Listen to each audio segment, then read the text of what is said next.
Assalomu alaykum do'stlar. Bu akamizning gapini eshitamiz. Bular aytishi bo'yicha butun dunyoni yevreylar boshqarayotgan ekan. Endi boshqarayotgan bo'lsa, bunaqa oxirida kibrga ketmaslik kerak edi. Tinchgina yashayverish kerak edi.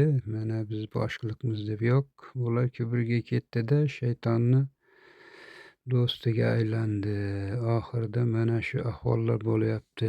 O'zlariga o'zlari zulm qilib, xuddi shaytonilayin boshida shunday bo'lgan-ku, bu ibodatgo'y Allohning buyrug'iga juda itoatli bo'lgani uchun uni farishtalarga murabbiy qilib, ustoz qilib qo'ygan. Keyin Allohdan katta kitobingni o'qib ko'ray deb Lavhul Mahfuzni ochib qaraganda bir kun kelib osiy bo'ladi degan joyini o'qib qoladi. Mening bir itoatli qulim bor, shu bir kun kelib osiy bo'ladi deganni o'qib qoladi. Bu hadisda kelgan. Ana shundan keyin bu men emasmikan deb o'ylab qoladi.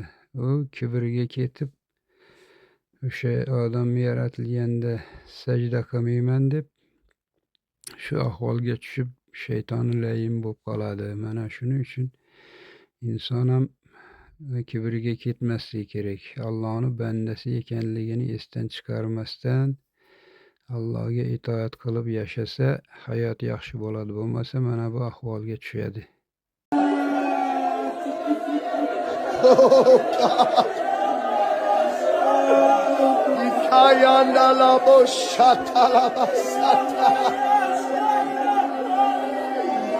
Oh God, the mission matters more than anything. The mission matters more than anything. The mission, oh God, Italabashata. Oh, Yadalabashata, Labashata. The mission matters. Qanday qilib bor yo'g'i 9 milliongina yevrey butun dunyoni 8 milliard odamni okkupatsiya qildi, bosib oldi. Qanday qilib bunga insoniyat o'zi yo'l qo'ydi? Ijtimoiy tarmoq, Google, YouTube, Instagram, Telegram, Facebook, TikTok, televideniya, xalqaro axborot, bugungi kunda hammasi yevreylarga tegishli. Oqni qora, qorani oq qilib ko'rsatish bugungi kunda shularning qo'lida. Dunyo axborot tizimini bugungi kunda yevreylar boshqaryapti. Dunyoning eng boy odamlari, milliarderlari 90-95% Zuckerberg, Arno, Bezoslar, bular hammasi yevreylar. Amerikani pul pechat qiladigan sanogidan tortib, moliyasi, birjasi, umuman dunyoning hamma puli bugungi kunda yevreylar qo'lida. Gap borum, кто платит, тот заказывает музыку deydi-yu.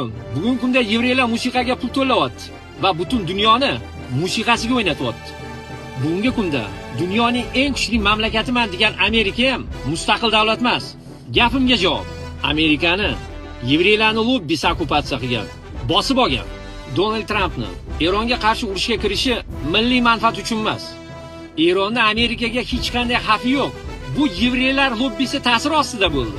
Donald Tramp bugungi kunda po facto yevreylar qo'lidagi o'yinchoq. Amerika esa Isroilning ham iqtisodiy, ham harbiy dubinkasi. Xalqaro qonunlarga tupurib qo'yib, xohlagan mamlakatini savalaydi. Bugungi achchiq haqiqat shundan iboratki, bor yo'g'i 9 million yevrey oldida dunyoning 8 milliard aholisi ojiz.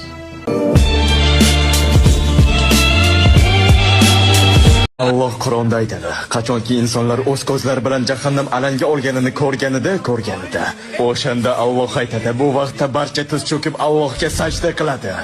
Yaxshilar, yomonlar, musulmon bo'lmaganlar, ishonganlar va ishonmaganlar, ko'rishni xohlagan va xohlamaganlar buni o'z ko'zlari bilan ko'rishganida sajdaga yiqilishadi.